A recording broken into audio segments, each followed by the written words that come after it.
পৃথিবীর সবচেয়ে বড় বেঈমান হলো সময়। একবার চলে গেলে আর ফিরে আসে না।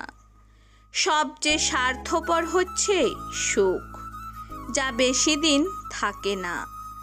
সবচেয়ে আপন হচ্ছে কষ্ট, যা সব সময় পাশে থাকে। 100 জনকে ভালোবাসা নয়, একজনকে 100 ভাবে ভালোবাসাটাই সত্যিকারের ভালোবাসা।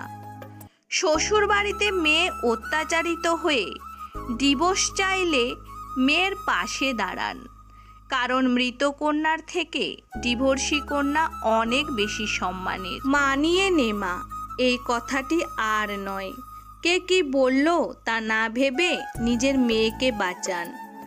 ভাগ্য তোমার হাতে নেই, কিন্তু সিদ্ধান্ত তোমার হাতে।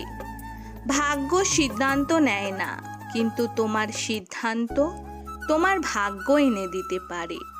কি ভাবছেন অন্যের উপকার করে মহান হবেন? ভুল ভাবছেন। স্বার্থের দুনিয়ায় কাজ মিটে গেলে সবাই আপনাকে ভুলে যাবে। কোটি টাকার হিরেটাকে খুঁজতে 1 টাকার মোমবাতিটাই কাজে লাগে।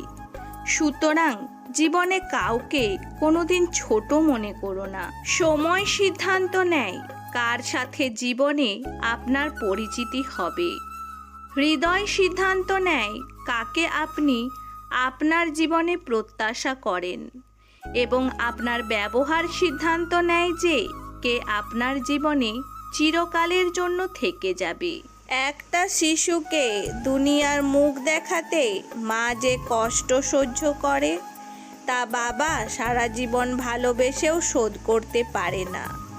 তাই প্রত্যেকটা স্বামীদের উচিত তার সন্তানের মাকে কোনোভাবে কষ্ট না দেওয়া। মেয়েদের মনে ভালোবাসা ও অভিমান দুটোই থাকে বেশি, তাই অভিমানটাকে ভালোবাসার চেয়ে বড় করে দেখবেন না। তাই স্বামীদের উচিত সব অভিমান ভালোবেসে ভাঙানো।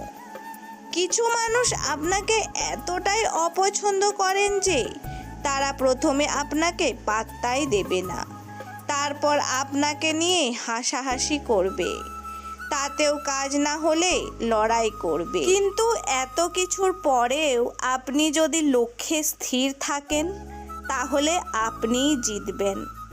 কলম যতই দামি হোক, ভিতরে কালি না থাকলে যেমন তা মূল্যহীন, তেমনি মানুষ যতই শিক্ষিত হোক না কেন, মনুষ্যত্ববোধ না থাকলে সে শিক্ষা মূল্যহীন।